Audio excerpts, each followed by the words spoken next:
Ustedes, muy buenas noches. En esta oportunidad vamos a tocar un tema muy importante en el derecho administrativo y nos estamos refiriendo a los principios del procedimiento administrativo y a la figura más importante e interesante, bueno, luego del silencio administrativo que a muchos les interesa, pero hoy vamos a hablar de los principios del procedimiento administrativo y del acto administrativo y figuras afines al acto administrativo.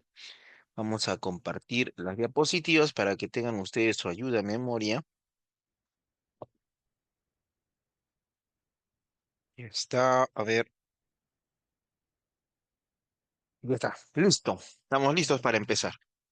Vengan todos ustedes, muy buenas noches. Vamos a hablar el día de hoy de los principios del procedimiento administrativo. Vamos a hacerlo de una manera a la vez precisa, clara y concisa, porque el tema fundamental de mayor desarrollo en la sesión de hoy es el acto administrativo. Claro, entendemos que no vas a poder interpretar las normas referentes al acto administrativo si no tienes una base en los principios del procedimiento administrativo. Los principios del procedimiento administrativo son 19 y los 19 principios sirven como criterio de interpretación de las normas del procedimiento administrativo. De la misma manera, utilizamos esos principios para la defensa en los contenciosos administrativos, civiles, comerciales, laborales y previsionales o tributarios, donde es importante establecer si en un procedimiento administrativo se han observado estos principios y los actos que se han emitido en ese procedimiento administrativo y procedimiento recursivo para agotar la vía administrativa también han sido emitidos válidamente, porque el contencioso administrativo no es más que el control jurídico que realiza un juez de las actuaciones de la administración pública. Pero no nos vayamos tanto a los procesos judiciales. Quedémonos por ahora en el procedimiento administrativo. Vamos a ponernos en contexto sobre el procedimiento administrativo y el acto administrativo en sí. ¿Ya? En principio, recuerda que una de las figuras más utilizadas a nivel nacional es el derecho administrativo. Pese a que en las universidades te enseñan el derecho penal, el derecho civil, que son sustento de otros derechos que son más útiles en el Estado peruano, el derecho administrativo aparece como algo muy importante. La expansión del empleo público, trabajadores estatales, más de 300.000 trabajadores CAS, 300.000 policías que son trabajadores del Estado, y va en incremento los sistemas administrativos. Ahora estamos recién abriendo los ojos a las diferencias entre administración pública, gestión pública y derecho administrativo. Dirigentes sindicales de organizaciones sindicales de trabajadores estatales, como son federaciones, confederaciones, sindicatos y hasta representación de trabajadores. Ahora en noviembre empieza la presentación de pliego de reclamos para negociación colectiva en el sector público.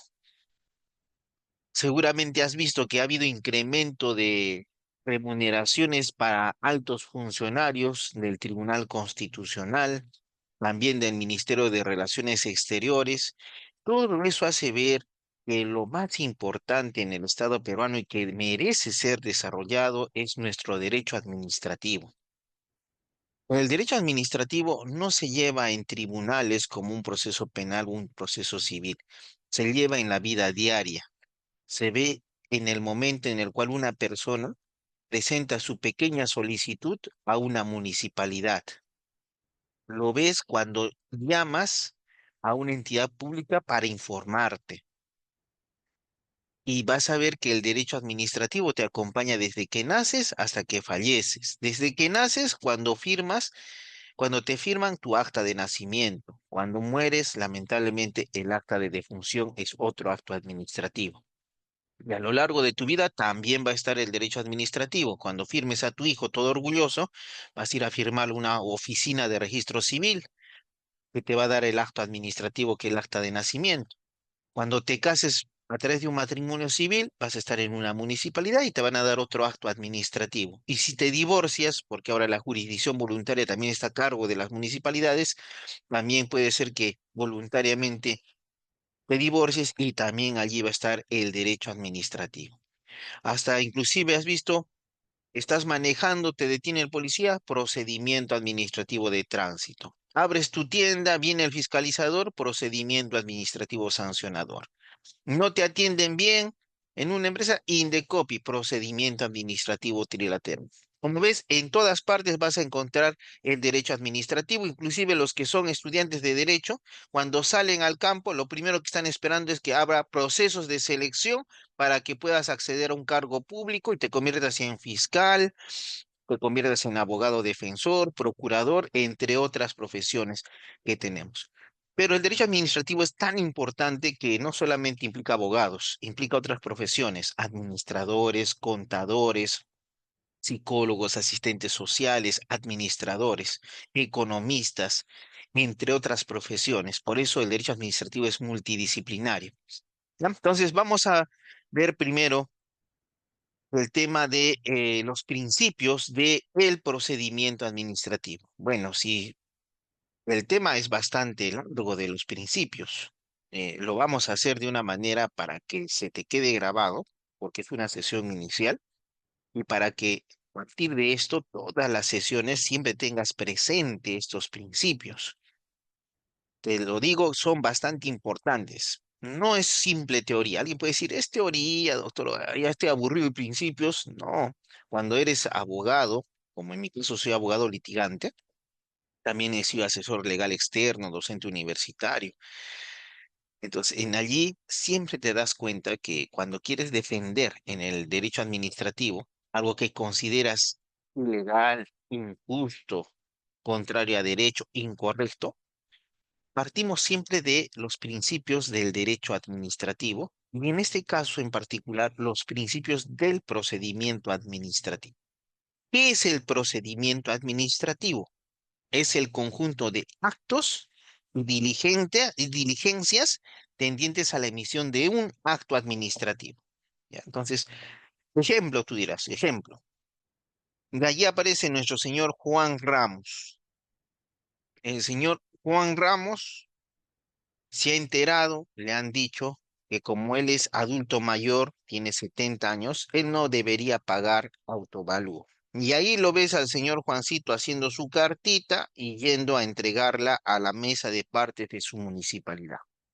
Cuando ingresa a mesa de partes esa solicitud, está ejerciendo el derecho de petición y activa un procedimiento administrativo. Ese procedimiento administrativo va a iniciar con esa simple solicitud, va a generar un proveído para el jefe de administración tributaria. El jefe de administración tributaria con un memorando lo va a pasar a oficina de, oficina de asesoría legal para que emita un informe. Con un correo electrónico lo va a pasar a su asistente administrativo para que realice una inspección para ver si la casa del señor Juan es solamente para vivienda. Y luego de tener el informe y el acta de inspección, que son los actos y diligencias, va a proceder a emitir una resolución que, de ser el caso, va a declarar fundado el pedido de deducción de 50 UITs de la base imponible del autovalor, porque eso es el derecho administrativo. No creas de que el administrado va a ponerte las cosas tal cual en la ley. Esos son los procesos judiciales. Nuestro señor Juan le dijo, exonérame del autovalúo. Cuando sale el acto administrativo como autoridad, yo debo ponerle el nombre que corresponde. Deducción de 50 UITs a la base imponible del impuesto predial, conforme a la ley de tributación municipal, que significa fundado tu pedido.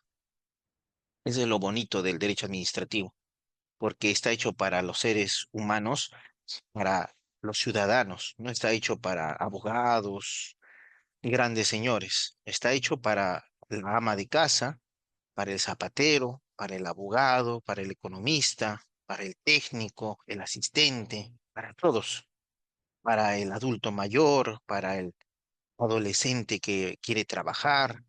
¿Ves? Esto es lo importante del derecho administrativo, por eso debemos darle mayor desarrollo.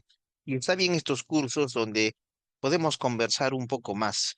Bueno, mi misión desde hace muchos años es que cuando yo les hable sobre el derecho administrativo, bueno, a veces está un poquito mal de salud, ahora ya estoy mucho mejor, es transmitirles la importancia del derecho administrativo y de sus figuras, como en este caso el procedimiento administrativo, para que te intereses y podamos crear una escuela de derecho administrativo peruana propia, genuina, no estar hablando de España, Argentina, como si nosotros no pudiéramos crear en nuestra realidad nacional un derecho administrativo. Por eso mis artículos generalmente son más destinados a solucionar problemas de nuestra administración pública peruana.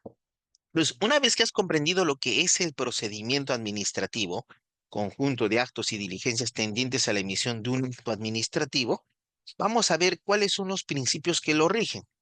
Es decir, si tú encuentras un problema fáctico o un problema normativo en ese procedimiento administrativo que el señor Juan Ramos ha iniciado, allí vas a tener que solucionarlo a través de principios. Y el primer principio, que también es un principio del derecho administrativo, es el principio de legalidad. Por el principio de legalidad, toda autoridad administrativa debe actuar conforme y con respeto a la Constitución, a la ley y al derecho. La Constitución, cuando dice respeto a la Constitución, ya quítate de la cabeza eso de que la autoridad administrativa puede hacer control difuso. Cuando le dice que debe respetar la Constitución, lo que le está indicando es de que debe hacer interpretaciones de las normas que debe aplicar conforme a la Constitución. El control difuso implicaría que en la parte resolutiva, por ejemplo, en la parte resolutiva del señor Juan, diga, por ejemplo, se resuelve inaplicar el artículo 53 de la ley de tributación municipal que dispone la deducción de 50 UITs por contravenir el principio de presupuesto previsto en la Constitución Política del Perú. ¿Ves lo peligroso que puede ser? Algunos dicen, control difuso, piensan como que la autoridad siempre va a ser buena y va a aplicar para el bien. No necesariamente, por eso no tiene control difuso la autoridad. Cuando dice respeta la Constitución, es que todas las normas lo debe interpretar conforme a la Constitución. Cuando dice a la ley, se debe entender como ley material. Esto significa que no solamente la ley dada por el Congreso, decretos de urgencia, decretos legislativos, ordenanzas regionales, ordenanzas municipales, decretos de alcaldía, decretos regionales, todas esas normas que forman parte de la ley material son las que se deben cumplir. ¿Correcto? Ya, entonces, cuando hablamos del procedimiento administrativo, en el principio de legalidad debe hacerse con respeto a la Constitución, a la ley material y al derecho. Algunos dicen, ¿y eso del derecho? ¿A qué se refiere la ley 27.444? Para los que estudiamos derecho, eso nos remite a la teoría realista del derecho, lo que viven en Estados Unidos. ¿Y qué es lo más importante como fuente de derecho en el common law? Estados Unidos, la jurisprudencia. Significa que la autoridad administrativa debe respetar la jurisprudencia administrativa. Hay tribunales administrativos a nivel nacional, Tribunal Fiscal, Tribunal del Servir, Tribunal de Indecopi, Tribunal Registral, Tribunal de Funafil y consejos administrativos, Consejo del Notariado, Consejo del Deporte, Consejo de Minería. Ellos emiten jurisprudencia y también la jurisprudencia jurisdiccional, en especial la que es emitida por el Tribunal Constitucional y la que es emitida por la Corte Suprema. Entonces, eso constituye el derecho al que se refiere el principio de legalidad y como autoridad administrativa debes observar. Segundo principio del procedimiento administrativo, el principio de debido procedimiento administrativo. Esta es la versión de procedimiento administrativo de lo que nuestra Constitución dice debido proceso. Ya. Cuando hablamos del debido procedimiento administrativo, entendemos que se deben respetar las garantías y derechos del debido procedimiento, desde que se inicia el procedimiento administrativo hasta que culmina toda la vía administrativa. Por eso este debido procedimiento implica, primero, notificar válidamente el acto de apertura de un procedimiento administrativo, otorgar la posibilidad de presentar alegaciones al administrado, el derecho a ofrecer y producir pruebas por parte de los administrados, el derecho a que se emita una resolución administrativa, una decisión fundada en derecho y motivada en hecho por la autoridad competente y en un plazo razonable. Y asimismo, esa decisión, si le es desfavorable, sea pasible de impugnación a través de los recursos administrativos. Eso es el debido procedimiento administrativo. Pero no debemos solamente considerar como una relación taxativa de derechos dentro del debido procedimiento administrativo. Porque, por ejemplo, en la enunciación que vas a ver, no se habla del principio de congruencia, principio de libertad probatoria, principio de prohibición de reforma en peor, principio de interpretación favorable al administrado. Y bien nos indica de todo el texto de la ley 27.444, vas a encontrar estos principios que también son aplicables y derivan del debido procedimiento administrativo. Sin embargo, ojo, actualmente se está acostumbrando a un poco prostituir el debido procedimiento. Cualquier cosa se justifica, se ha afectado mi debido procedimiento. Y ponen un montón de jurisprudencias del TC sobre el debido procedimiento aplicable al procedimiento administrativo. Pero eso vacía de contenido el debido procedimiento. El debido procedimiento para ser alegado en un procedimiento administrativo debe ser claro, concreto y preciso, sustentado en hechos. Ejemplo, se ha afectado mi derecho al debido procedimiento en la modalidad de notificación defectuosa del acto de inicio del procedimiento sancionador. Uno, conforme al cargo de notificación de la resolución de apertura, se indica que se ha notificado en tal dirección. Sin embargo, conforme a la ficha de RENIEC, se verifica que desde hace más de 2 años, fecha anterior a la notificación, yo estoy viviendo en otra dirección. Por lo tanto, se ha producido una violación al debido procedimiento administrativo. Esa es la forma en la cual debes defender el debido procedimiento.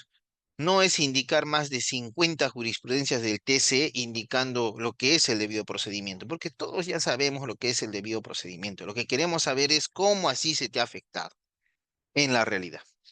Tercer principio, impulso de oficio.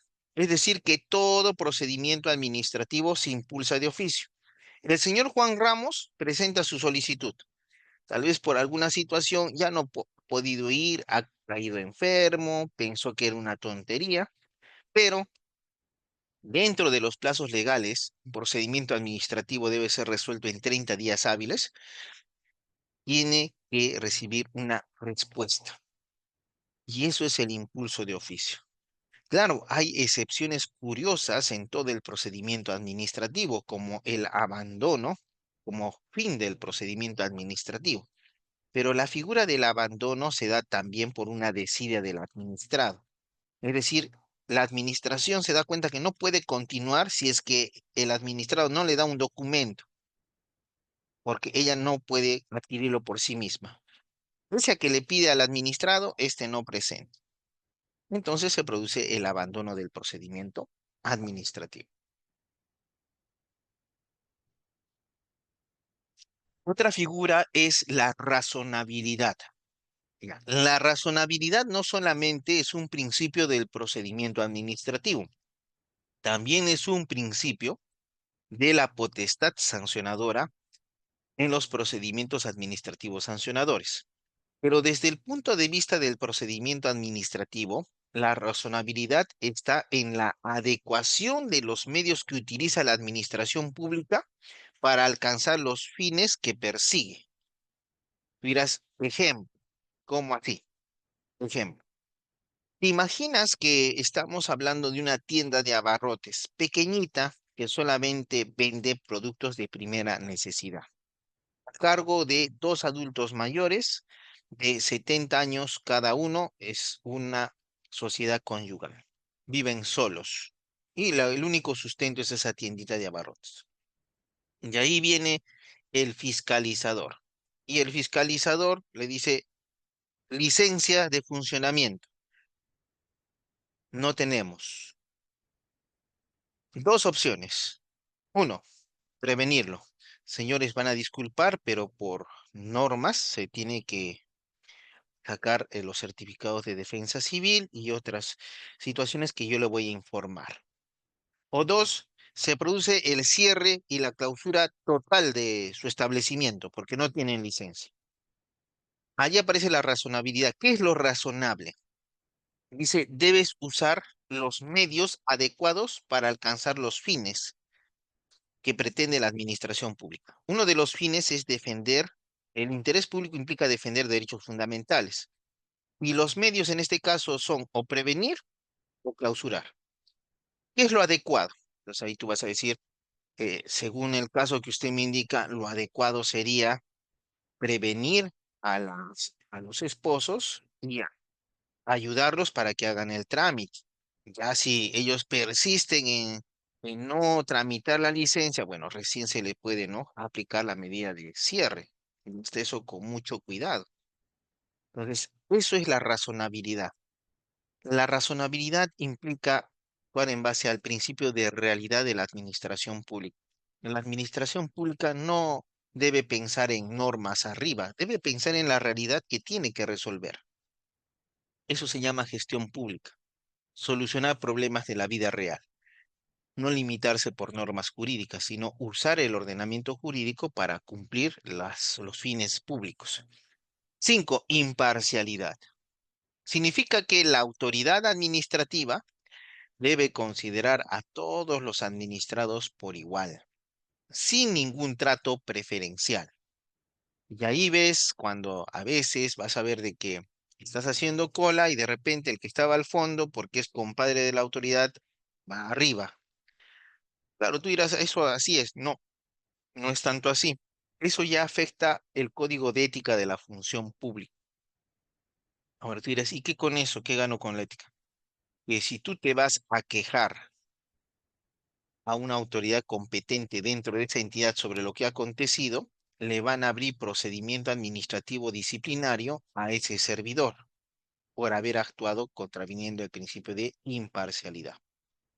6, informalismo. Este es uno de los principios más importantes y no coincide ni siquiera con su nombre. Informalismo, uno dice, el procedimiento administrativo es informal, no sigue formas. Bueno, sí, está bien, pero lo más importante que describe al principio de informalismo no es que indique que el procedimiento administrativo no está sujeto a formas, como puede ser un proceso judicial, ¿no? Un proceso judicial dice, presentas tu demanda conforme a estos requisitos, lo debe firmar un abogado. Luego esperas 5 días y te van a emitir una resolución. Luego debes esperar a que se lleve a cabo la audiencia. Luego de la audiencia tienes que asistir y cumplir estos pasos. Eso es formal.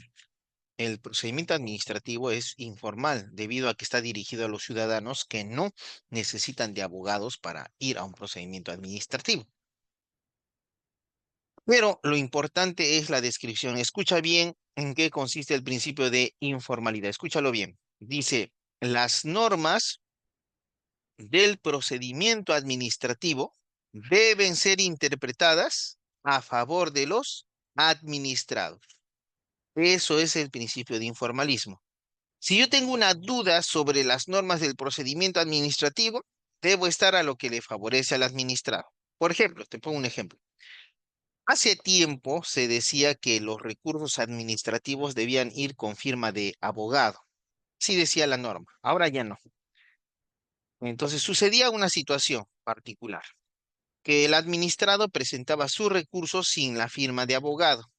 Salieron dos interpretaciones. Uno, debías comunicarle al administrado, administrado, conforme a tal artículo, debe ir con firma de abogado.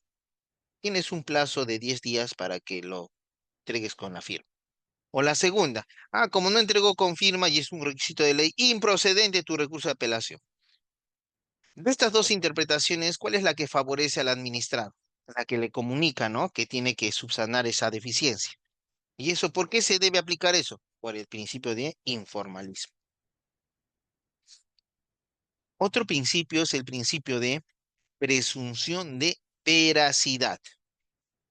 Ya. Escucha bien, esto también es muy importante y te sirve como administrado o como abogado si eres litigante y participas en estos procedimientos. Escucha bien. Por el principio de presunción de veracidad, se presumen, bueno, la autoridad administrativa debe presumir que los documentos y declaraciones que realizan los administrados responden a la verdad de los hechos que ellos afirmen, salvo prueba en contrario. Es decir, que si el señor Juancito Ramos presentó su solicitud y dijo que era adulto mayor, pero no adjuntó ningún documento, yo como autoridad administrativa debo presumir que eso es cierto. No puedo presumir que no es cierto. Si yo quiero como autoridad administrativa decir que eso no es cierto, puedo usar el principio de verdad material para indagar algo más. Por ejemplo, podría decirle, oye, oficina de registro civil, tú que estás conectado con la RENIEC, saca a ver la ficha registral. Mira, el señor Juancito Ramos tiene 70 años. Ah, entonces, no hay prueba en contrario que niegue lo que indica. Entonces, eso implica el principio de presunción de veracidad. Se presume que los hechos, declaraciones y documentos formulados por los administrados responden a la verdad de los hechos que ellos firman. 8. Principio de buena fe procedimental. Indica que todos los participantes en el procedimiento administrativo actúan de buena fe. Hasta allí estamos todo bien, pero este principio va un poco más allá. Indica que la administración pública no puede actuar contra sus actos propios. Esto significa lo siguiente. Si en 10 casos similares ha dicho A y mi caso es similar a estos 10, ¿cuál sería la respuesta? Debe decir A. ¿Por qué? Porque en base al principio de buena fe procedimental no puede actuar contra sus propios actos. Esa es la buena fe procedimental. Otro principio es el de celeridad. ¿Ya? Si te das cuenta, el procedimiento administrativo, decimos, resuelve en 30 días hábiles.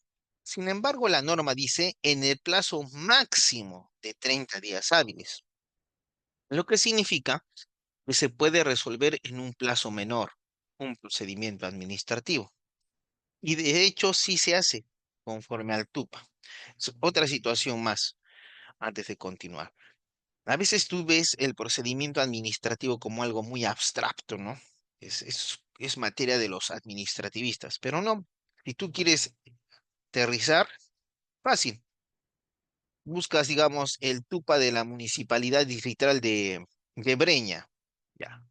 Pongo ahí TUPA, Municipalidad Distrital de Breña, y sale inmediatamente todos los procedimientos administrativos que se tramitan en esa entidad, los requisitos que se debe presentar para acceder a eso, el plazo que tiene para resolverse. Allí es la parte importante de celeridad. Allí aparecen los plazos, que no necesariamente son los máximos de 30 días hábiles, sino son también menores a ese plazo. Otro principio es el de eficacia, por el cual la autoridad administrativa debe hacer prevalecer la finalidad del acto sobre la forma.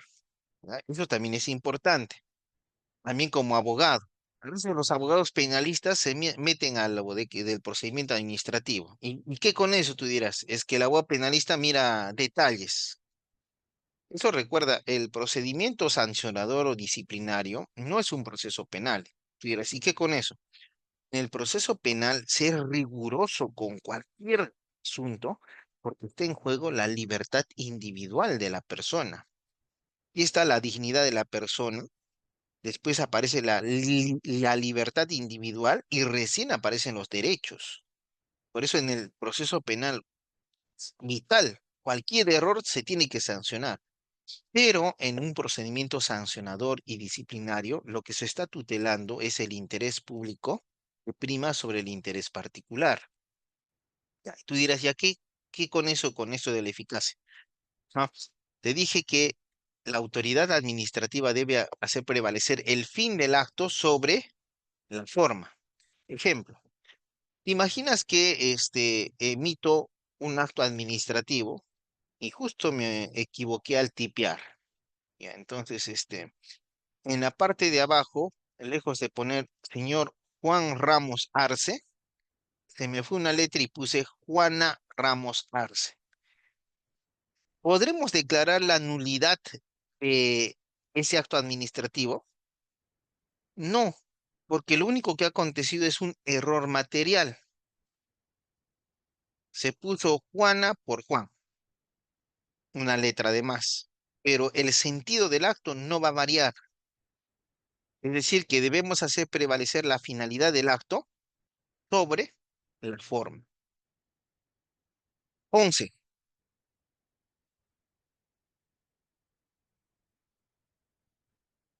Verdad material. Por el principio de verdad material, toda autoridad administrativa debe sustentar debidamente sus decisiones, lo que le habilita a actuar medios de prueba de oficio, aunque no hayan sido pedidos por las partes. Este principio de verdad material es importante, no solamente porque es una obligación de la autoridad administrativa, sino también porque es una facultad de la misma. Te explico.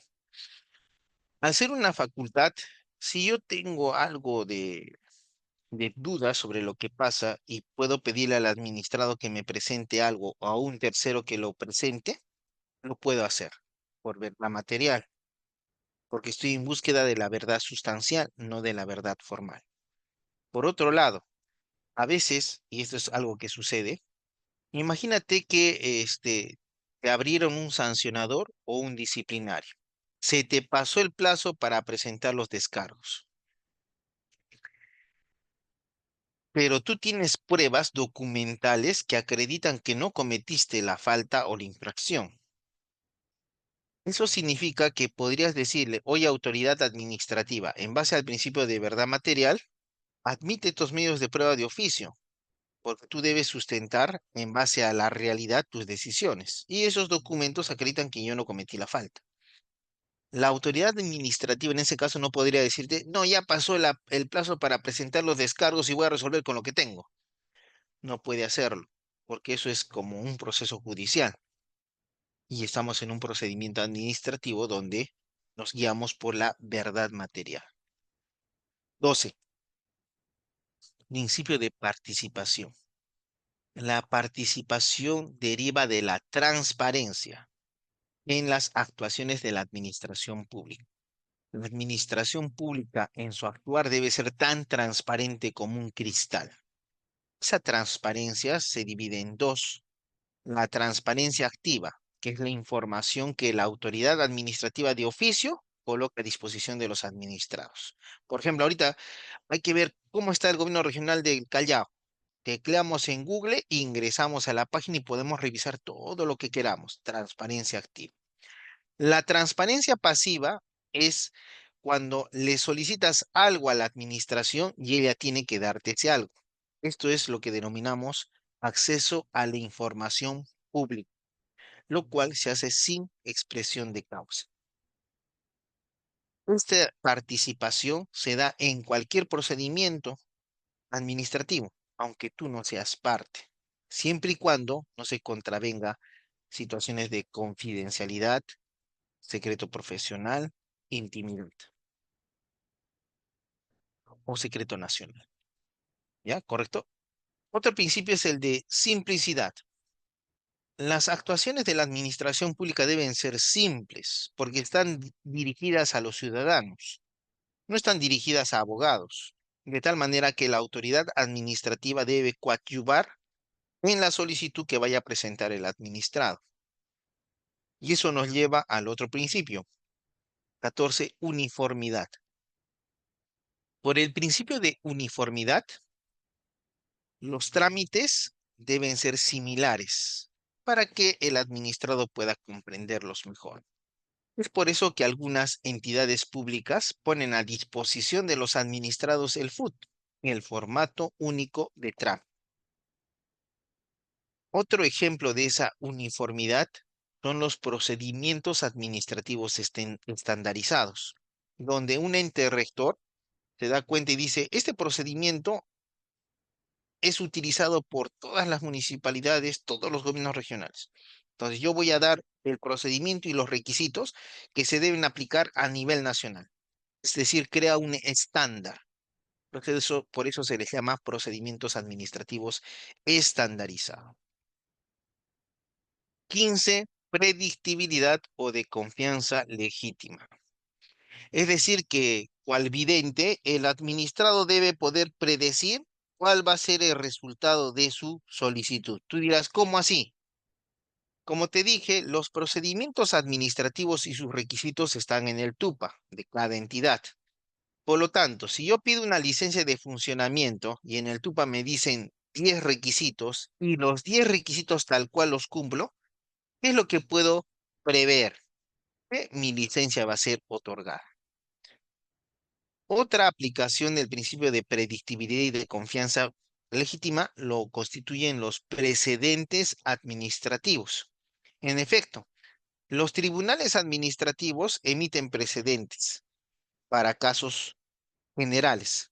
Si tu caso concreto se parece a ese caso general, ya puedes saber cuál va a ser el resultado, porque necesariamente se aplica el precedente. Entonces, eso es predictibilidad o confianza legítima. 16. Principio de controles posteriores. Cuando hablamos de la verdad material, durante el procedimiento administrativo, la autoridad tiene la obligación de sustentar y verificar los hechos que van a servir de sustento para sus decisiones. Pero la pregunta es, ¿y qué pasa que si, de buena o de mala fe, se emitió un acto que no coincide con la realidad, tal vez sustentado en documentos falsos? ¿Ya no hay nada más que hacer? No, no es así la respuesta. Sí hay algo más que hacer. Una vez que termine el procedimiento administrativo, se aplica la figura de la fiscalización posterior. Ya sea porque alguien me ha dicho, oye, en ese procedimiento hay algo raro, o porque de manera obligatoria debo del universo de expedientes extraer una parte y hacerle una fiscalización. Si encuentro falsedades, declaro la nulidad de los actos de oficio, impongo multa a los administrados y comunico al Ministerio Público. Ese es el privilegio de controles posteriores. 17, principio. Ejercicio legítimo del poder. En el derecho penal escuchas de el delito de abuso de autoridad. En el procedimiento administrativo la figura es de abuso de poder, que tiene que ver con la arbitrariedad. La arbitrariedad es el actuar de la autoridad administrativa contraria al ordenamiento jurídico. El abuso de poder significa que tengo una competencia o facultad, pero abuso de ella. Eso deriva al desvío de poder, es decir, me han dado esas facultades para determinada situación, pero lo uso para otra situación indebidamente. O exceso de poder. Tengo la facultad, pero excedo, abusando de mis facultades. Entonces, eso es el ejercicio legítimo del poder. 18, principio y penúltimo. Responsabilidad. Cuando hablamos de la responsabilidad, nos estamos refiriendo a que el Estado, las entidades públicas, los funcionarios y servidores que causan daño con la actividad administrativa a los administrados, tienen la obligación de indemnizarlo. Esto es lo que se denomina en el derecho administrativo responsabilidad patrimonial del Estado. es diferente de la responsabilidad civil que se ve en el Código Civil. Eso es un gran problema en nuestro derecho administrativo, que más se desarrolla cuando es tema de indemnización, lo referente a la responsabilidad civil, cuando debemos hablar de la responsabilidad patrimonial del Estado. Por último, tenemos el principio 19, denominado de acceso permanente. ¿Recuerdas que cuando hablamos del principio de participación, te dije que este principio implicaba que tú como administrado puedes acceder a cualquier procedimiento administrativo, salvo que haya una limitación legal?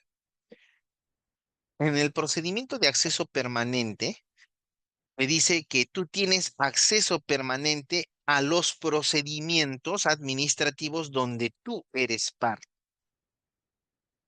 Es muy diferente al de participación, donde te pueden limitar. Oye, por si acaso aquí no puedes ver, hay algo íntimo.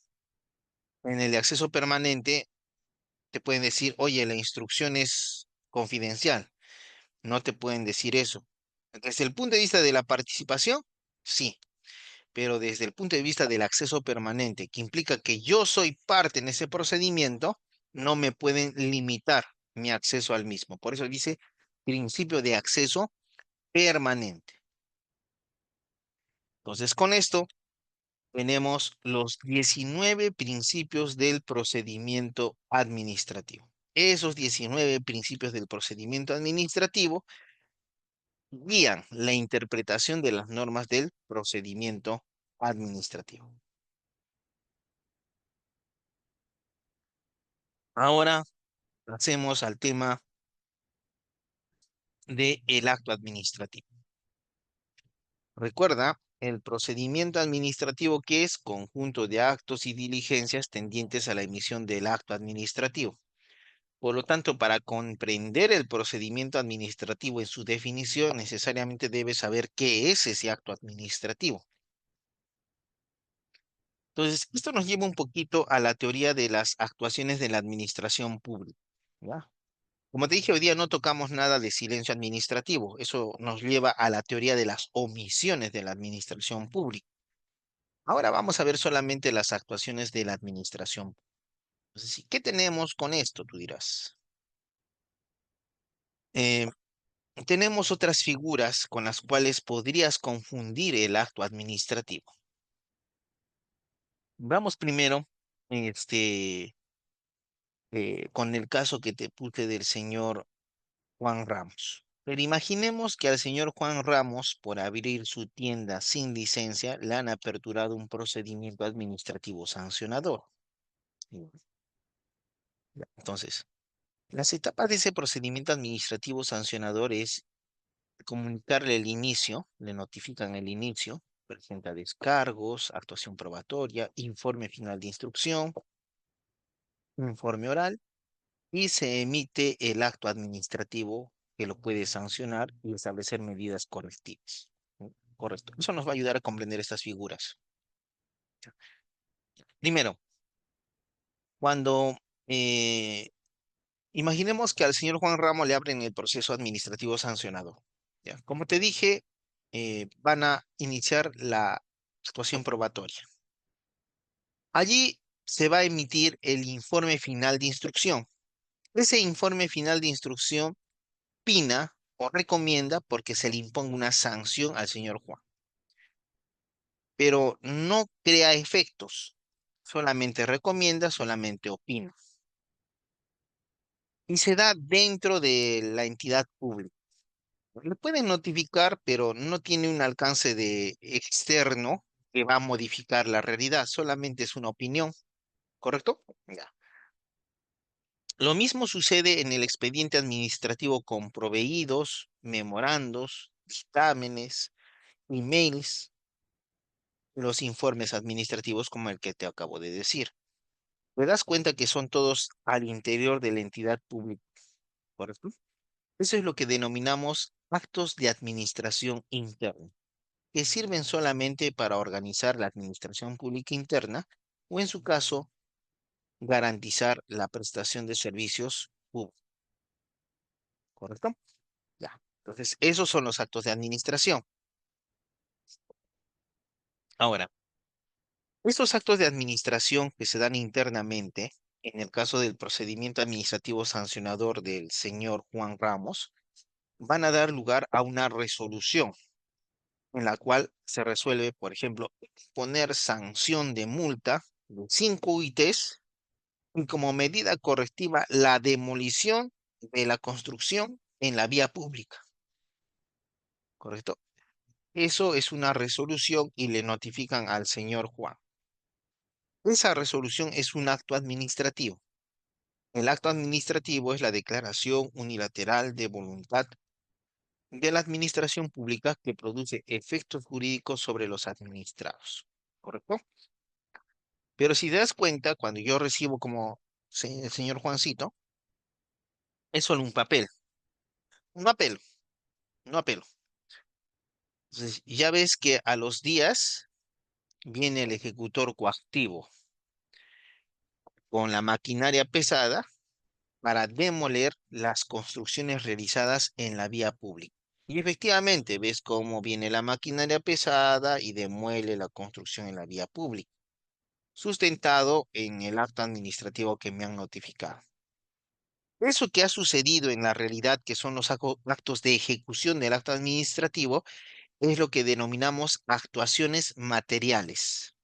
¿Ya? Actuaciones materiales. El detalle está que si es que se realizara eso y no hay acto administrativo que lo sustente, es decir, actuaciones materiales sin acto administrativo, en ese caso su nombre se denomina vías de hecho, ¿correcto? Ya. Ahora, como escuchaste, el acto administrativo es un acto unilateral. Yo decido tu sanción, yo decido la medida correctiva. No interviene otra voluntad, pero como administración pública, tal vez tengo que conseguir bienes, servicios y hacer obras. No lo puedo hacer solo, tengo que contratar a un proveedor. Una vez que seleccionamos al proveedor, vamos a sentarnos a firmar un contrato administrativo. En los contratos administrativos existe una declaración bilateral de voluntad, donde una de las partes es la entidad pública y la otra parte es un particular, en aras de gestionar el fin público y el fin lucrativo del particular. Eso es lo que denominamos contrato administrativo. Dentro de la figura de los contratos administrativos, en la doctrina del derecho administrativo encuentras también los convenios administrativos, donde dos entidades manifiestan su voluntad de realizar alguna gestión pública en común. Ahora, como te dije también, el acto administrativo es una declaración unilateral destinada a producir un efecto jurídico concreto en un administrado o grupo de administrados, concreto, ¿correcto? O sea, en el caso, ¿a quién se impone sanción de multa? Al señor Juan Ramos, ¿entiendes? Eso es el acto administrativo. Esto es importante para diferenciarlo del reglamento administrativo. Por ejemplo, por ordenanza, la municipalidad emite el reglamento del procedimiento administrativo sancionador de la municipalidad del Cusco. Verificas y todo es efectos generales. En ninguna parte dice al señor Juan Ramos por nombre propio, sino es una norma con efectos generales. Esto nos habla de diferencia entre ley, acto administrativo y reglamento. La ley y el reglamento comparten en que ambos tienen efectos generales, no concretos ni particulares. ¿No es cierto? No se dirigen a una persona en específico, sino para todos. La diferencia es en que la ley es dada por el Congreso en representación del pueblo peruano, mientras que el reglamento administrativo es la manifestación pura de la autoridad administrativa. El reglamento administrativo y el acto administrativo, ambos son manifestación pura de la voluntad de la autoridad administrativa. pero se diferencian en que el acto administrativo tiene efectos concretos y el reglamento administrativo tiene efectos generales. Entonces, como puedes ver, estas actuaciones las hemos diferenciado. Ahora, arriba dice hecho administrativo. Lo que sucede es que alguna doctrina del derecho administrativo confunde actuaciones materiales con hecho administrativo. Pero el hecho administrativo no es una actuación de la administración pública. Más bien es un hecho que tiene relevancia para el derecho administrativo.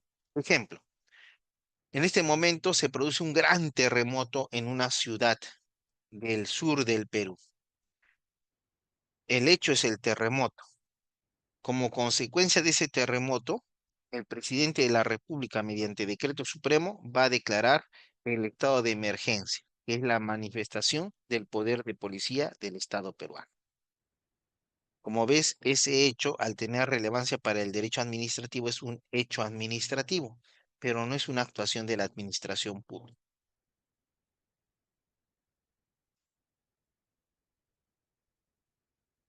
Ahora, el acto administrativo se funda en las funciones del Estado.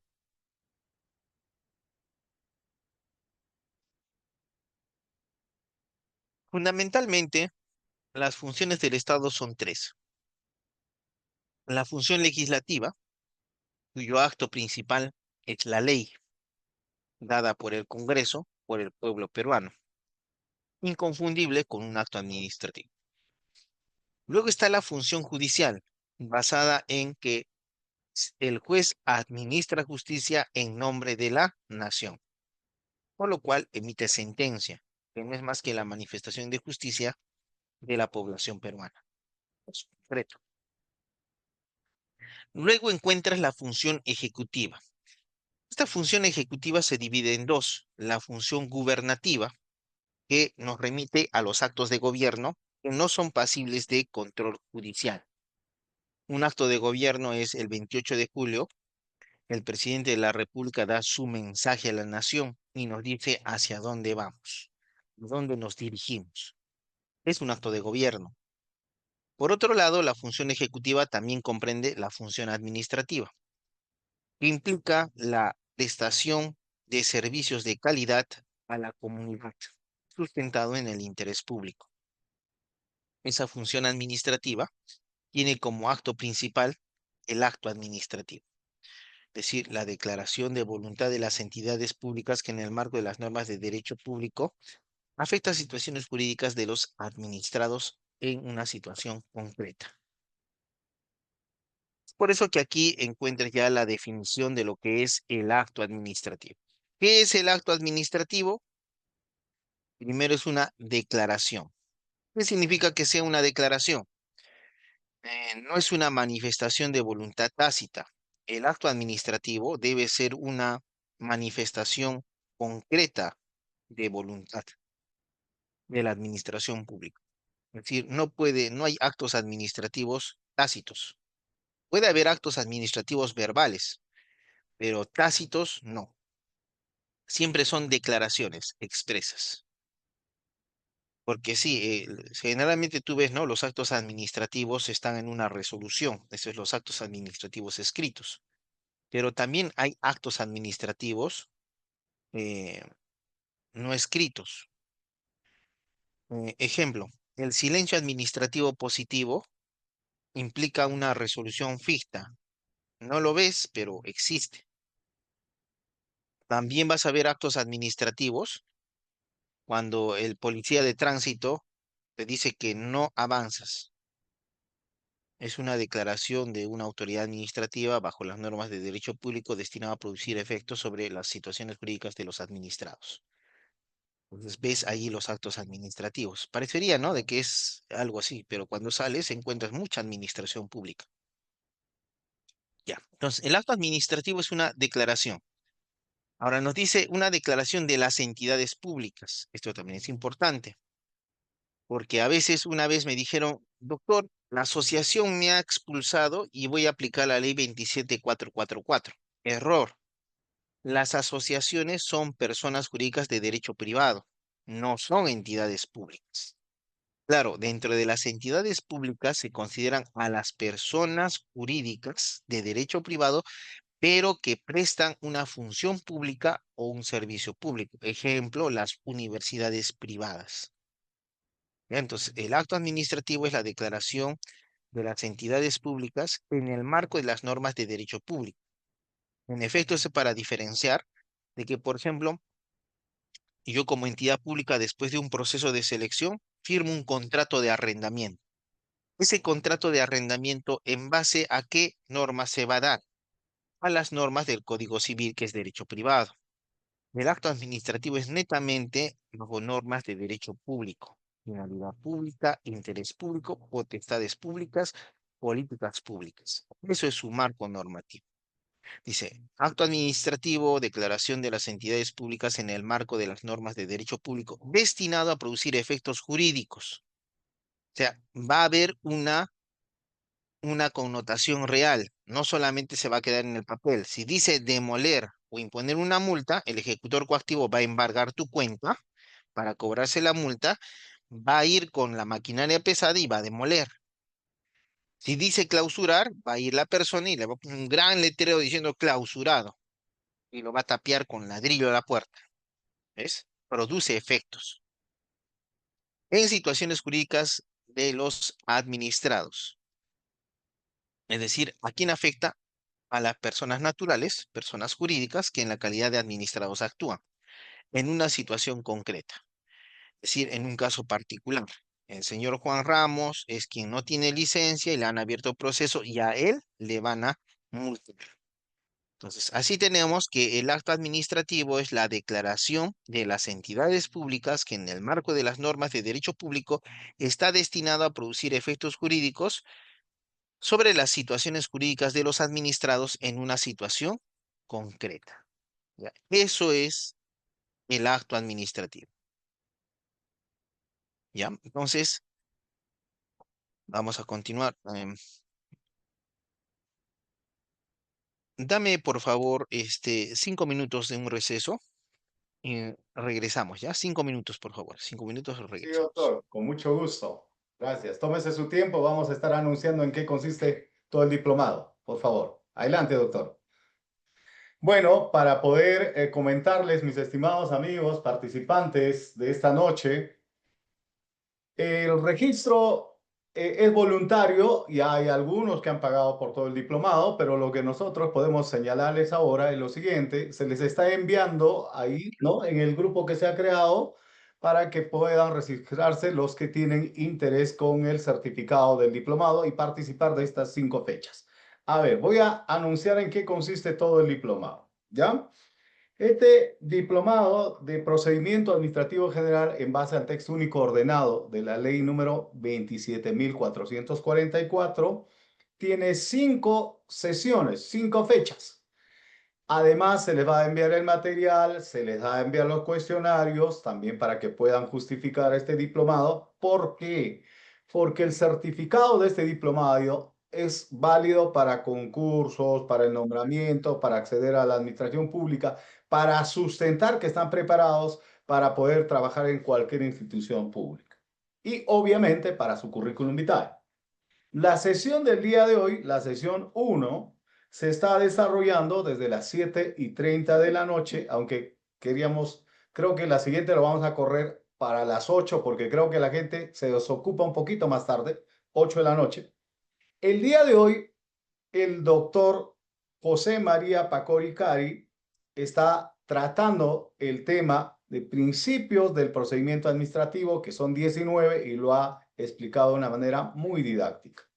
Luego nos está hablando acerca de lo que es el acto administrativo, como esa declaración unilateral de la administración pública a través de sus funcionarios o servidores que producen efectos jurídicos, y lo está desarrollando con unos ejemplos muy entendibles. Luego seguro nos va a hablar acerca de la motivación de los actos administrativos, la eficacia y la nulidad de los actos administrativos en la segunda hora. Bueno, esta es la primera sesión. La segunda sesión, quien les habla, el abogado Freddy Garro Mata, El próximo martes 18, en 2 horas también, voy a hablar acerca del expediente administrativo, qué contiene el expediente administrativo, los sujetos de un procedimiento administrativo, y me voy a tomar el tiempo también para explicarles qué son los textos únicos de procedimientos administrativos, los famosos TUPA. ¿Correcto? Muy bien. La tercera sesión se va a desarrollar el día 25 de noviembre en el mismo horario, ¿no? Esperamos que podamos correr un poquito más a 8 de la noche. Creo que hay más tiempo para que pueda ingresar más gente. En la cual el doctor Luis Guamán Ordóñez va a hablar acerca de lo que es la iniciación, los plazos y términos del procedimiento administrativo. Nos va a exponer acerca de lo que es la evaluación con silencio positivo y silencio negativo dentro de un procedimiento administrativo con casos prácticos y ejemplos de aplicación. La cuarta sesión, la cuarta jornada, se va a desarrollar el día 28 con el doctor Segel Basilio Santos, quien nos va a hablar acerca del derecho de petición administrativa, la ordenación del procedimiento administrativo, sobre todo en instancias especiales como la SUNARP, lugar donde trabaja el doctor Segel Basilio Santos. La última sesión, la quinta y última sesión, se va a desarrollar el día 5 de diciembre, antes, porque ya mucha gente luego va a estar viendo el tema de Navidad, fiestas de Año Nuevo, etcétera, etcétera. El 5 de diciembre, en el mismo horario, el doctor Adilson Castillo Miranda nos va a tratar específicamente de estos 3 recursos que existen dentro del procedimiento administrativo. Recursos de reconsideración, de apelación y en algunos procedimientos especiales, la revisión, ¿no? Como los procedimientos administrativos sancionadores, ¿no? Caso, por ejemplo, Sunafil, ¿no? Que te da la posibilidad de acudir en un recurso de revisión. La señorita Rocío les está pasando ahí a sus números, pueden escribir o en los que he ingresado hay un grupo para que puedan registrarse si tienen interés en poder recibir el certificado o para seguir participando en las próximas fechas, con mucho gusto, ¿no? Para que puedan seguir recibiendo todas las ponencias de nuestros profesionales que han tenido la gentileza de aceptar a la institución CEOBRA para poder dictar en este diplomado que está organizando esta institución conjuntamente con el ilustre Colegio de Abogados de Ancash.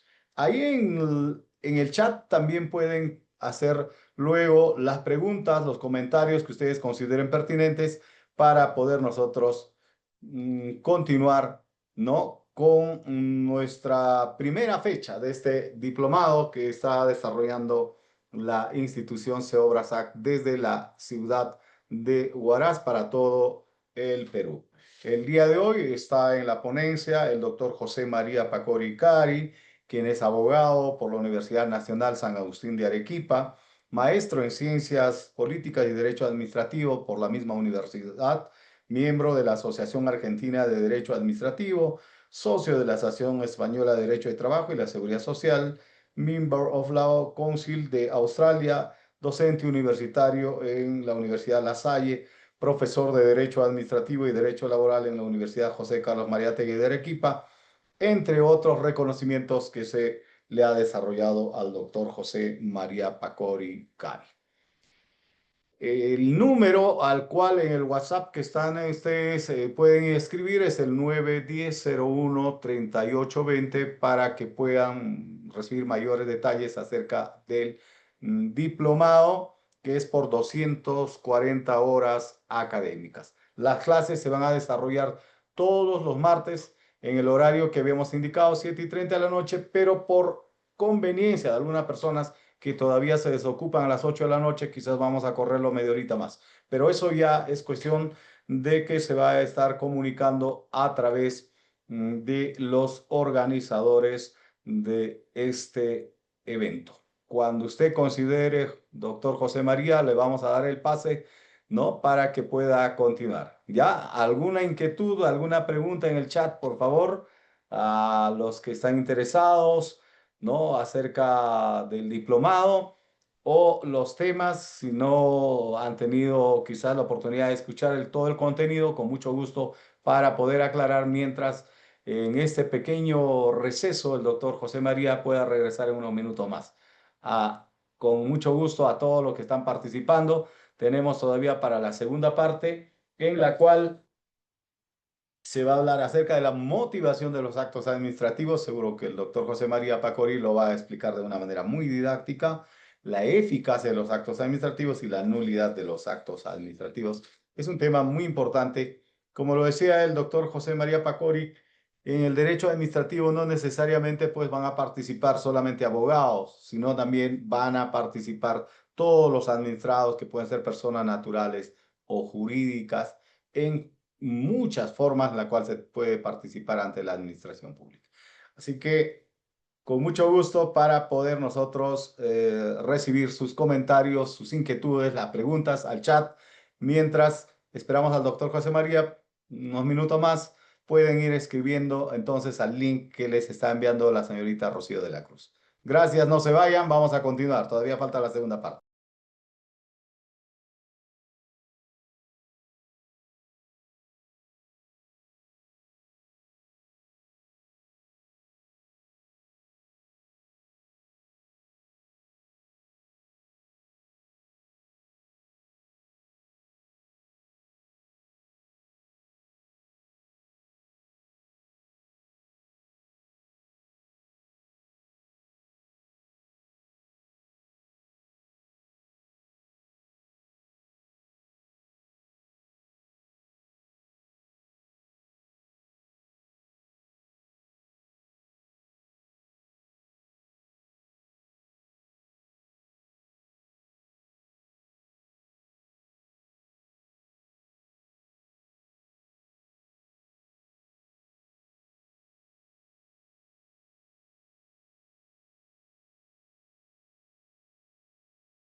Continuamos con nuestra sesión sobre el acto administrativo.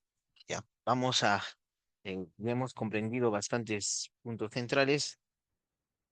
Vamos a avanzar un poquito más rápido para culminar todas nuestras diapositivas y vamos a decirles lo esencial. Ya. Entonces, miren, ese acto administrativo tienes que recordar que implica 5 requisitos. Tú dirás, ¿y para qué sirven estos requisitos? Son importantes porque si uno de estos requisitos es inobservado, omitido o defectuoso, acarrea la nulidad del acto administrativo. ¿Cuáles son estos requisitos? Competencia. El acto administrativo debe ser emitido por la autoridad facultada por razón de la materia. Por ejemplo, si estamos hablando de aguas, será la Autoridad Nacional de Aguas, no el Ministerio de Agricultura. Por razón de territorio. Si estamos hablando de un acto administrativo en la Municipalidad Provincial del Cusco, no se podría pronunciar la Municipalidad Provincial de Arequipa. Por razón de grado, si estamos hablando de un recurso de apelación, el superior jerárquico debe pronunciarse. Por razón de tiempo, y hasta el día viernes pasado era el jefe de recursos humanos, hoy yo no me puedo pronunciar porque ya ha culminado mi designación. Por razón de cuantía, en los procedimientos administrativos, eh, eh, de selección, bueno, en las contrataciones con el Estado, cuando pides la nulidad del procedimiento de selección, dependiendo de la cuantía, lo ve el titular de la entidad o el Tribunal de Contrataciones Públicas. Segundo requisito, objeto contenido. El objeto contenido es la parte de se resuelve, artículo primero, imponer multa, artículo segundo, imponer medida correctiva. Ese es el objeto contenido del acto administrativo, donde se debe determinar inequívocamente sus efectos jurídicos. Finalidad pública. Debe adecuarse al interés público. Cuando ves el acto administrativo, en la parte de considerandos, ahí vas a ver qué, y a veces lees un considerando que por necesidad de servicio, para coadyuvar en la mejor prestación de servicios. Eso es la finalidad pública. Ahora, cuando en el acto administrativo ves eso de considerando dos puntos, que se indica la norma, que se indica un hecho, que se indica pruebas, estás hablando de la motivación del acto administrativo, la cual debe ser fundada en hechos y derecho. Y todo ese acto administrativo debe ser consecuencia de un procedimiento regular. Esto es que el acto administrativo debe ser emitido cumpliendo el procedimiento administrativo previsto para su generación. Si voy a emitir una resolución de sanción, debo haber, antes de emitirla, notificado, decirle que presente sus descargos, actar pruebas, informe final de instrucción, informe oral y recién emito el acto. Si no he hecho alguno de estos pasos, afecto el procedimiento regular y el acto administrativo es nulo. Forma de los actos administrativos. Los actos administrativos, por regla, son por escrito, salvo que por la naturaleza y circunstancias del caso, el ordenamiento jurídico permita otra forma. Ejemplo, el silencio administrativo da lugar a una resolución ficta, a una ficción de resolución. Es decir, no está escrito, pero existe. En el acto administrativo se debe indicar la fecha y lugar en que es emitido. Así también el nombre de la autoridad de la cual emana, nombre y firma de la autoridad interviniente. Clases de actos administrativos. Según nuestra definición, el acto administrativo se da al culminar el procedimiento administrativo. Sin embargo, en la doctrina del derecho administrativo también encontramos otros actos administrativos. Ejemplo, actos preparatorios, actos finales. En un procedimiento administrativo sancionador, el acto que inicia el procedimiento sancionador es un acto preparatorio, porque prepara la emisión del acto final, que es el acto que impone la sanción. Actos expresos y actos presuntos. Acto expreso, la resolución que impone multa. Acto presunto, la resolución ficta del silencio positivo. Actos individuales y actos generales. El acto individual, multa al señor Juan Ramos. Actos generales, reglamento del procedimiento administrativo sancionador. Actos unipersonales. El alcalde, resolución de alcaldía. El consejo municipal, resolución del consejo municipal o acto colegiado. Actos favorables y desfavorables. El acto que dispone otorgar una pensión de jubilación a favor del señor Juan Ramos. Desfavorables. Acto que impone la multa en contra del señor Juan Ramos. Actos reglados. Si cumples 20 años de aportaciones y 65 años de edad, se debe otorgar pensión de jubilación. Actos discrecionales. Aquellos que se dan dentro del marco de la ley, pero donde la ley no es expresa. Ejemplo, se resuelve otorgar compensación vacacional a favor de el obrero municipal. No hay ninguna norma que te diga que eso se hace por acto administrativo, porque estás en la 728, pero entiendes que lo debes hacer así para poder lograr el presupuesto y que le den el pago correspondiente. Veamos ahora la nulidad del acto administrativo. Esto tiene que ver con la invalidez de los actos administrativos por causales de nulidad. ¿Qué implica la validez del acto administrativo? En principio, todo acto administrativo es válido cuando es dictado por conforme al ordenamiento jurídico. Y aquí viene un principio importante, el principio de presunción de validez de los actos administrativos, por el cual dice, todo acto administrativo se considera válido en tanto su pretendida nulidad no sea declarada por autoridad administrativa o jurisdiccional según corresponda. Ejemplo, presento recurso administrativo, la autoridad dice nulo el acto. O está el acto administrativo está allí y la autoridad dice nulidad de oficio. Eso es cuando la autoridad administrativa expresamente dice que es nulo. O cuando te ha sido un contencioso administrativo y el juez dice ese acto administrativo es nulo. Pero mientras no haya una declaración expresa de que un acto administrativo es nulo, yo como autoridad no puedo decir ese acto está mal, es contrario al ordenamiento, no lo voy a cumplir. Yo tengo que cumplir con el mismo.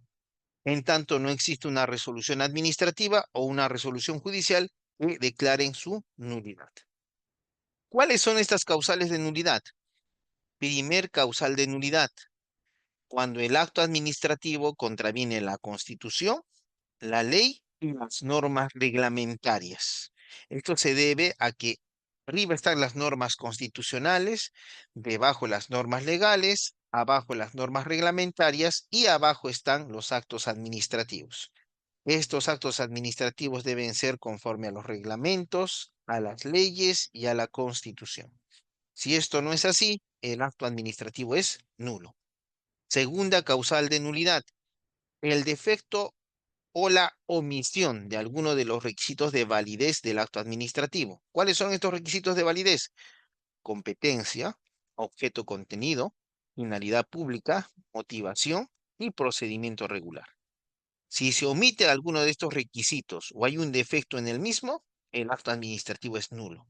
Allí dice, salvo que se presente alguno de los supuestos de conservación del acto administrativo.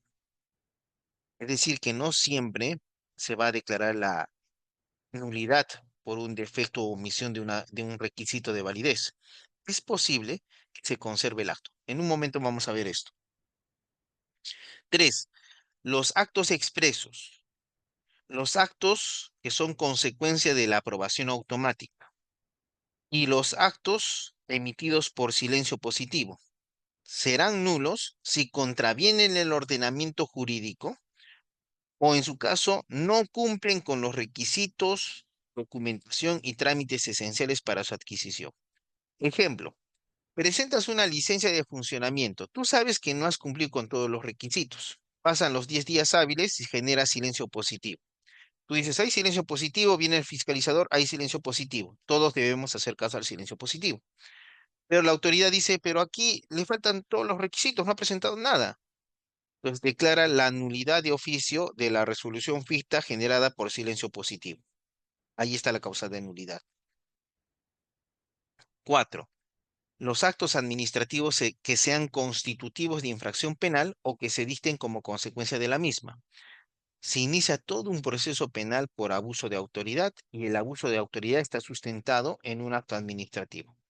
Se declara la existencia de abuso de autoridad por la emisión de ese acto administrativo. Entonces, ese acto administrativo es constitutivo de una infracción penal, por lo tanto puede ser declarado nulo. Respecto de la primer causal, referido a que la autoridad administrativa debe emitir el acto administrativo conforme a la Constitución, la ley y al derecho, nos remite al principio de legalidad que hemos visto en un inicio. Respecto a la tercera causal, la falta de requisitos esenciales, dice actos expresos, o sea, cualquier acto administrativo, actos que resulten como consecuencia de la aprobación automática. Tú dirás, ¿qué es eso? Explícame. Ya. En la ley 27.444, por la calificación, los procedimientos administrativos pueden ser de aprobación automática y de evaluación previa.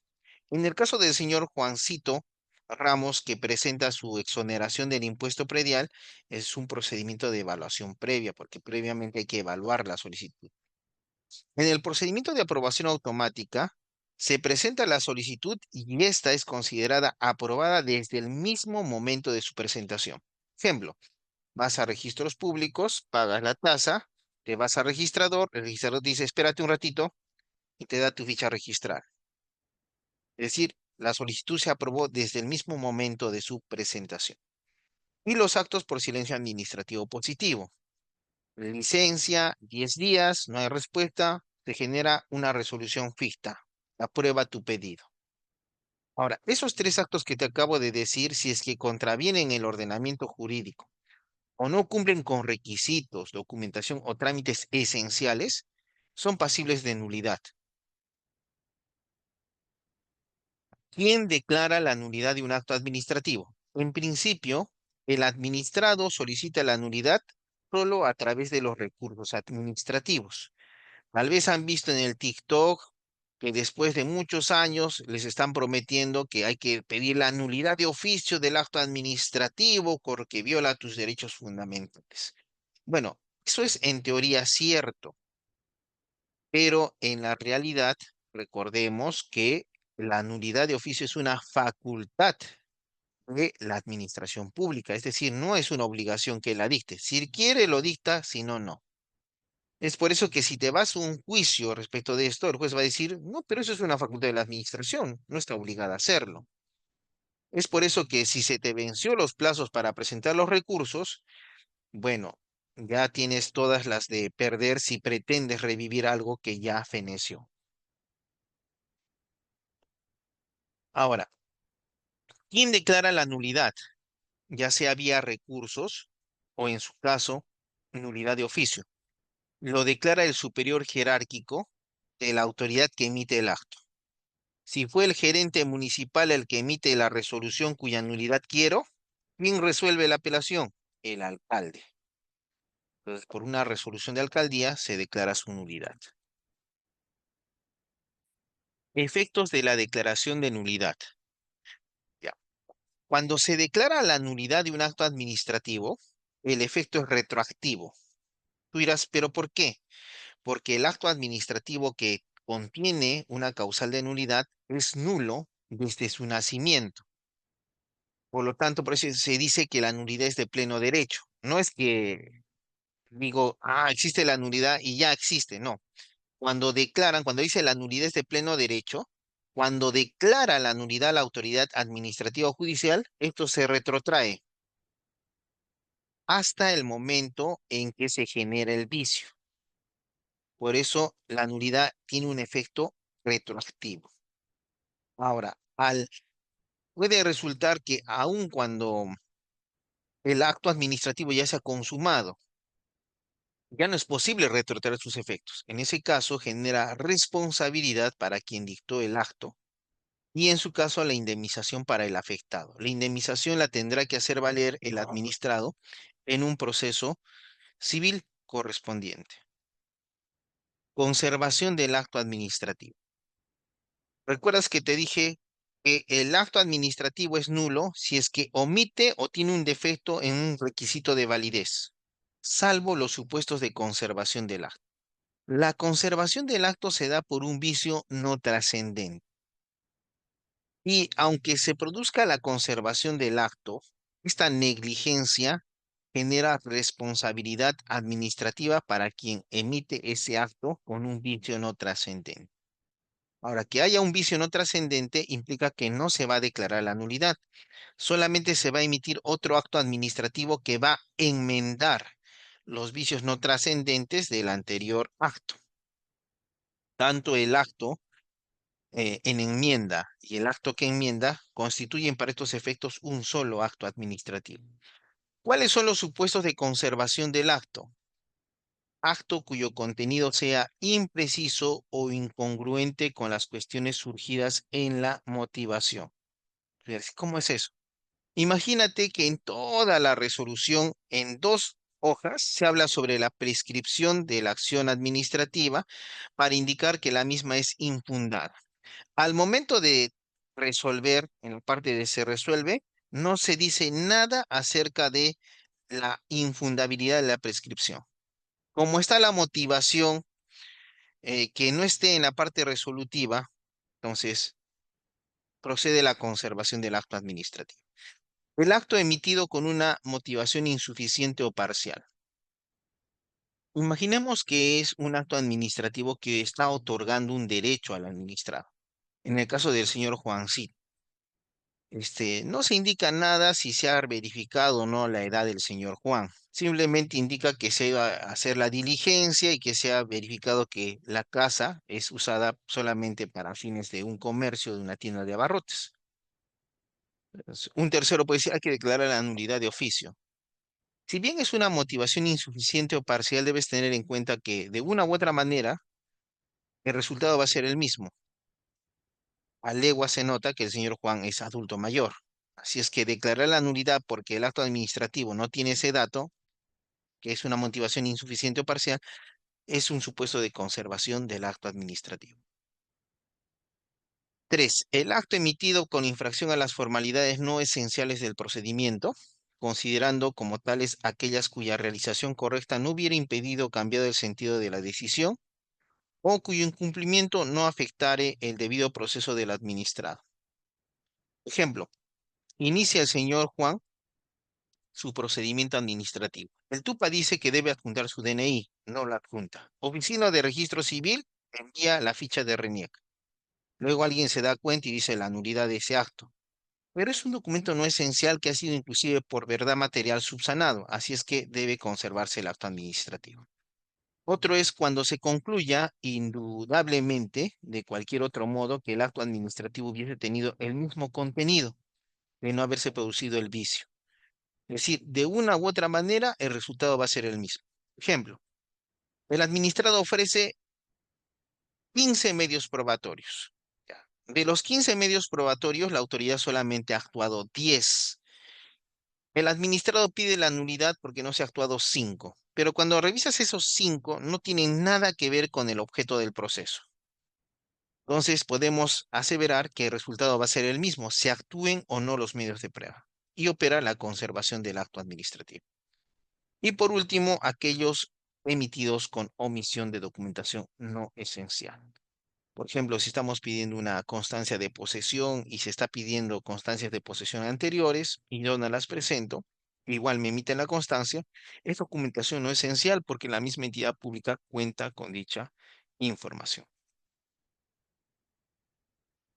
Ahora, independencia de los vicios del acto. Son independientes de la validez del acto administrativo los vicios incurridos en la ejecución de un acto administrativo. ¿Recuerdas que te dije que el acto administrativo implica los actos de ejecución, que son las actuaciones materiales? Ya. ¿Qué te pretende decir esto? Si se inicia el procedimiento de ejecución coactiva, ese procedimiento de ejecución coactiva que implica actuaciones materiales te afecta, ya. Eso es independiente del acto que estamos ejecutando. Vamos a cuestionar la validez del procedimiento de ejecución. Ahora dice, los vicios incurridos en su notificación a los administrados. Es por eso que a veces cuando te notifican mal, no pides la nulidad del acto administrativo. Lo que tienes que pedir es que se declare la existencia de una notificación defectuosa y que se rehaga la notificación. Entonces, por eso, los vicios incurridos en la notificación del acto son diferentes e independientes al acto administrativo. ¿Cuándo se declara la nulidad de oficio? Cuando hablamos de la revisión de los actos administrativos, esta revisión puede ser a instancia de parte a través de recursos administrativos, reconsideración, apelación. Cuando hablamos de la revisión de oficio, encontramos la figura de la nulidad de oficio y de la revocación. En este caso, ¿cuándo se declara la nulidad de oficio? La nulidad de oficio se declara cuando el acto administrativo está en una causal de nulidad. ¿Recuerdas las cuatro causales de nulidad? Contravenir constitución, ley y reglamento. Segundo, omisión o defecto en requisitos de validez. Tercero, acto expreso, acto de aprobación automática o acto en silencio que transgrede el ordenamiento jurídico u omite requisitos esenciales. Y cuatro, el acto administrativo constituye infracción penal. Entonces, si está en esos cuatro supuestos, ya cumplimos con una condición para la nulidad de oficio. La otra condición es un O. O el acto administrativo objetivamente afecta el interés público o el acto administrativo objetivamente afecta derechos fundamentales. Si se dan estos supuestos, procede la declaración de nulidad de oficio, pero recuerda, es una facultad de la administración, no es una obligación. ¿Quién declara la nulidad de oficio? El superior jerárquico de la autoridad que emite el acto que se va a declarar la nulidad. En el caso que la autoridad que emite el acto, cuya nulidad de oficio se requiere, no tenga superior jerárquico, lo declara la misma autoridad. Ejemplo, el acto cuya nulidad de oficio se debe declarar es una resolución de alcaldía. El alcalde, conforme a la ley orgánica de municipalidades, no tiene superior jerárquico. Entonces, ¿quién declara la nulidad de oficio? El mismo alcalde. Pronunciamiento de fondo.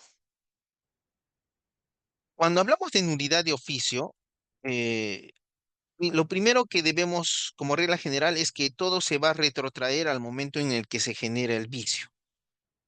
Sin embargo, la norma dice que si tiene la autoridad suficientes elementos, puede pronunciarse sobre el fondo, supuesto en el cual dará lugar a la reconsideración por parte del administrado. ¿Cuál es el procedimiento de nulidad de oficio? Primero, se debe notificar al administrado con el acto de inicio del procedimiento de nulidad de oficio para que exprese lo conveniente a su derecho en el plazo de 5 días hábiles. Entonces, la emisión de ese acto de inicio debe ser notificada al administrado válidamente. Una vez que se notifica al administrado, este tiene el plazo de 5 días hábiles para presentar sus alegatos o descargos y medios probatorios si lo considera. Con o sin descargos o alegaciones, la autoridad ya está expedita para emitir la resolución que declara la nulidad de oficio de un acto administrativo, la cual también debe notificar al administrado. Cuando notifica al administrado, debe tenerse en cuenta que la resolución que declara la nulidad de oficio agota en sí misma la vía administrativa. Por lo tanto, el administrado tiene el plazo de 3 meses para irse a un contencioso administrativo. No es correcto pensar que va a interponer reconsideración o apelación. Eso puede jugarle en contra al administrado porque no, contra ese acto que agota la vía administrativa ya no proceden los recursos. Y la autoridad podría dejar pasar el tiempo para que se venza los 3 meses. ¿Cuál es el plazo para declarar la nulidad de oficio en la vía administrativa? El plazo es de 2 años contados a partir de que el acto ha quedado consentido. Es decir, me notifican hoy el acto administrativo que me favorece, debo esperar 15 días hábiles. Transcurridos esos 15 días hábiles, ya no se puede interponer recursos administrativos. A partir del día siguiente hábil, que puede ser justo el 11 de noviembre del 2025, ya ha quedado consentido. Entonces, a partir de que ha quedado consentido el acto, que es el 11 de noviembre del 2025, por ejemplo, tendrías 2 años. 11 de noviembre de 2025, 11 de noviembre de 2026, hasta el 11 de noviembre del 2027 para declarar la nulidad de oficio del acto, ¿correcto? Ahora, ¿qué pasa? ¿Qué pasa si es que ya pasaron los 2 años para declarar la nulidad de oficio? Ya, entonces dice, en caso que haya pasado 2 años, procede demandar la nulidad del acto en un proceso contencioso administrativo ante un juez. Esto es lo que denominamos el proceso contencioso administrativo de lesividad. ¿Cuál es el plazo para interponer esta demanda contenciosa administrativa? 3 años. Y se cuentan a partir desde la fecha en que prescribió. Ya. Dijimos el 11 de noviembre del 2025 ya está consentido. Ya. ¿Hasta cuándo teníamos? Hasta el 11 de noviembre del 2027 para declarar la nulidad en la misma vía administrativa. Ya se pasó. Entonces, el 12 de noviembre del 2027 ya hay prescripción para declarar la nulidad en la vía administrativa. Ya. Entonces, 12 de noviembre de 2027, 12 de noviembre de 2028, 12 de noviembre de 2029, 12 de noviembre del 2030. Hasta esa fecha son los 3 años que se tiene para demandar la nulidad a través de un proceso contencioso administrativo ante un juez. Es decir, que la administración pública puede lograr la nulidad de sus actos en 5 años, 2 en la vía administrativa y 3 en la vía judicial. Veamos ahora la eficacia del acto administrativo. Cuando hablamos de la eficacia del acto administrativo, ya no hablamos sobre si está bien o no está bien. O sea, ya pasamos esa etapa, el acto administrativo es nulo o no. En la nulidad vemos que el acto administrativo tiene un vicio en su nacimiento y por eso debe desaparecer, debe extinguirse. Cuando hablamos de la eficacia del acto administrativo, hablamos de cuándo produce efectos el acto administrativo. Por ejemplo, si me dicen, tienes derecho a una pensión de jubilación, la pregunta es, ¿cuándo le van a empezar a pagar? Eso es la eficacia del acto administrativo. ¿Ya? Entonces,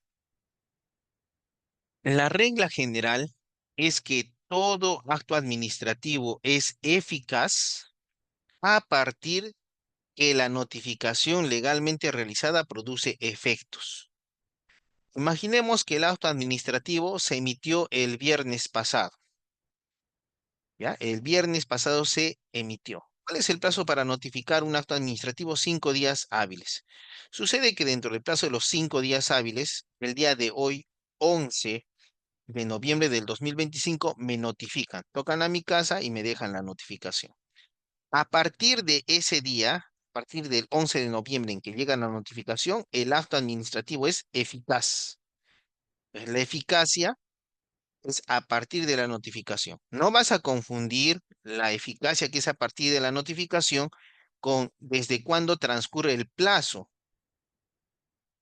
para impugnar el acto. El plazo para impugnar el acto es a partir del día siguiente de la notificación. La eficacia es a partir de la notificación. Sin embargo, tienes la regla.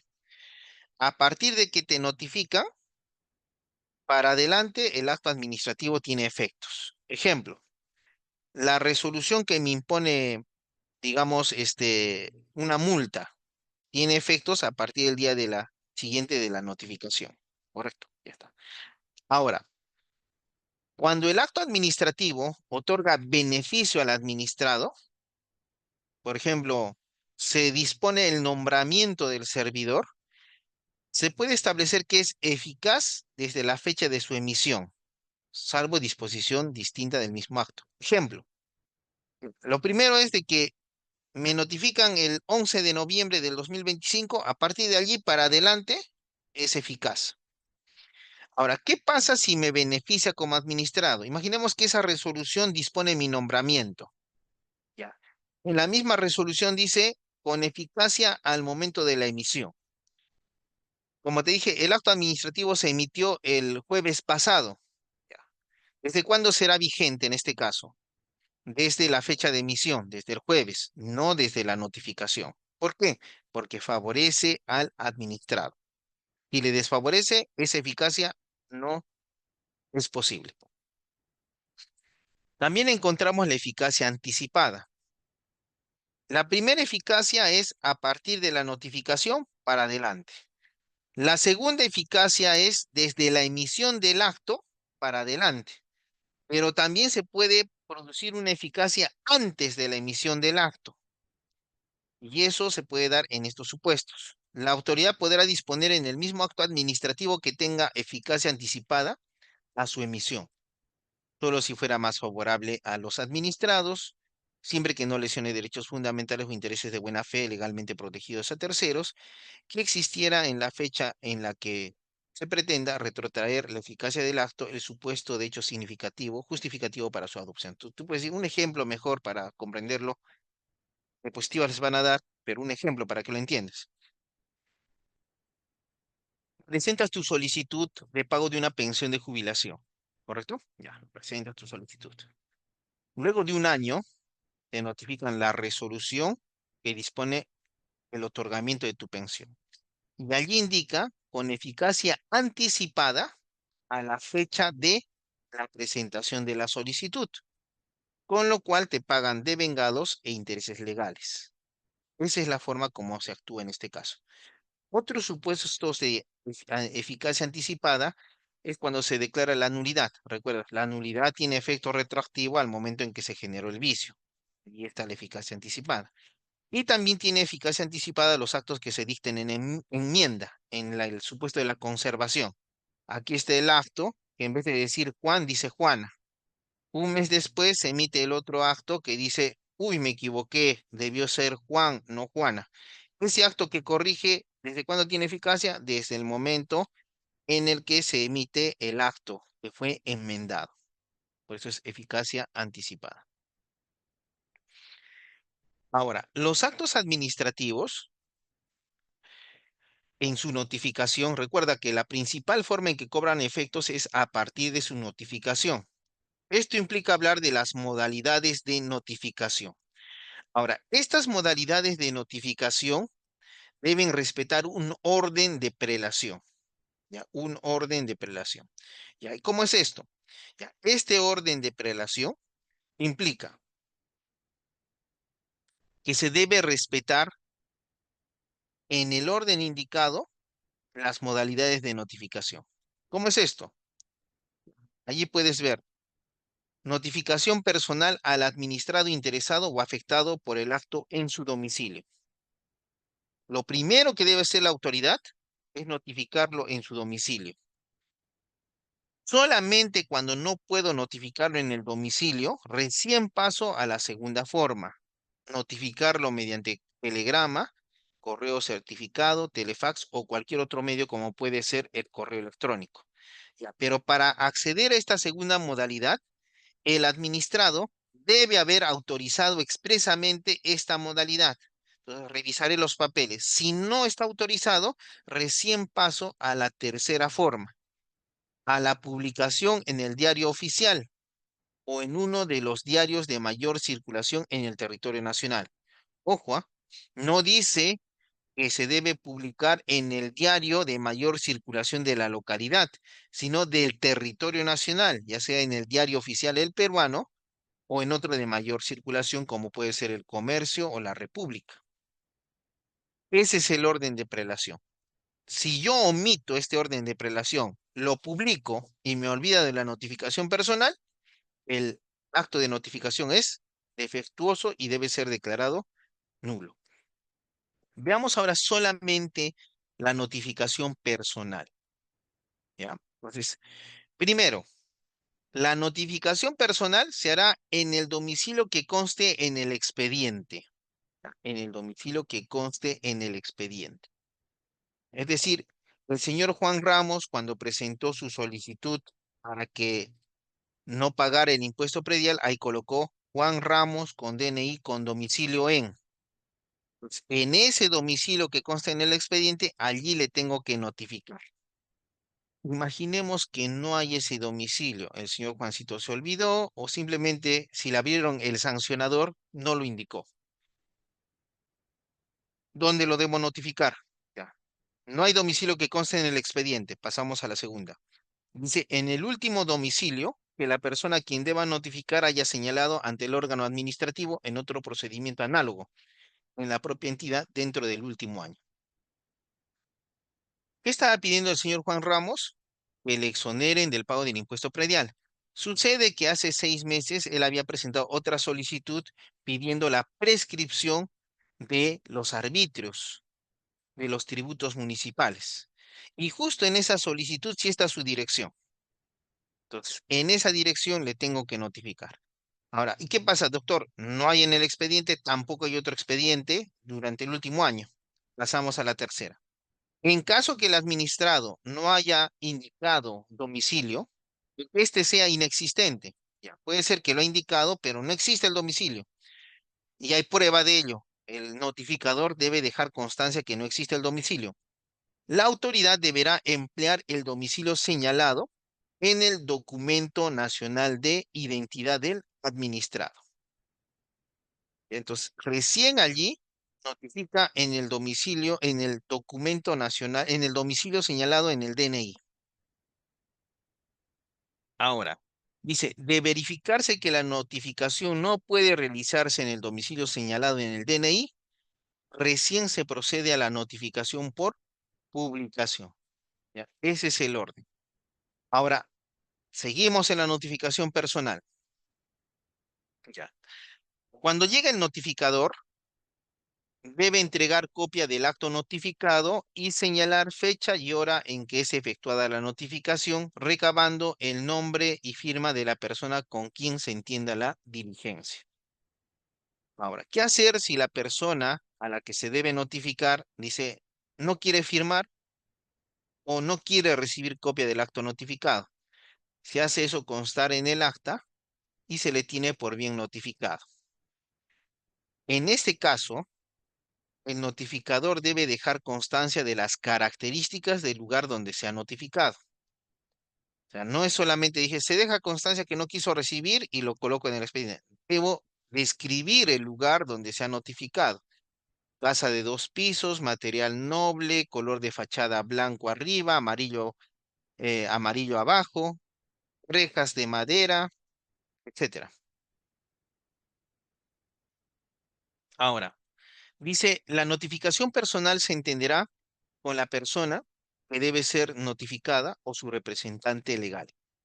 Pero de no hallarse presente cualquiera de los dos en el momento de entregar la notificación, podrá entenderse con la persona que se encuentre en dicho domicilio. ¿Ya? En dicho domicilio. Dejándose constancia de su nombre, documento de identidad y de su relación con el administrado. ¿Ya? O sea, no necesariamente se tiene que notificar a la persona, al administrado. Se puede notificar a la persona que se encuentre en el domicilio, pero en ese caso el notificador debe dejar constancia de la notificación, DNI y la relación con el administrado. Tú dirás, ¿y por qué esto es importante? Porque si estas situaciones omite el notificador, lo que vas a hacer es es pedir, autoridad declara la notificación defectuosa. ¿Por qué? Porque se han observado estas normas. ¿Y qué con eso? Que tienes que rehacer la notificación y volverme a notificar. Ya, eso es importante porque, si bien, como te dije, en algunos casos, eso de pedir la nulidad de oficio del acto no tiene sentido, porque ya se te venció el plazo. Pero lo que sí podrías hacer es ir a revisar el expediente. No vaya a ser que se ha producido una notificación defectuosa. ¿Qué con eso tú dirás? No hay plazo para pedir notificación defectuosa. Entonces, cuando revisas y tal vez encuentras una de estas omisiones, lo que tienes que solicitar es que se declare la existencia de una notificación defectuosa y la ineficacia del acto.